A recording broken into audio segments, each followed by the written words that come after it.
కళ్ళు ఎర్రబడితే ఇన్ఫెక్షన్ వంటివి అయి ఉండొచ్చు.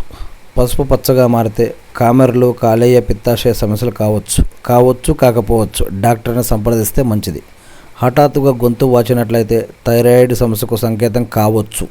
జ్వరంతో పాటు లింఫ్ గ్రంథులు వాస్తే మోనోన్యూక్లియోసిస్ ఇన్ఫెక్షన్ అయ్యుండొచ్చు. పాదాలు చల్లగా అయితే అది గుండె జబ్బుకు సంకేతం కావచ్చు. ఒంట్లో విటమిన్ లోపం, నీటి శాతం తగ్గడం వల్ల పెదాలు పగలవచ్చు. రక్తహీనత, కాలేయ వ్యాధులు, గుండె వైఫల్యం తదితర కారణాల్లో గోళ్ళు పాలిపోవచ్చు. అవ్వకపోవచ్చు. కాకపోతే నిర్లక్ష్యం చేయొద్దు. డాక్టర్ని సంప్రదించి ఆరోగ్యాన్ని కాపాడుకోండి ఫ్రెండ్స్. మన సొంత నిర్ణయాలు తీసుకోవడం కంటే డాక్టర్ని సంప్రదించడం చాలా మంచిది.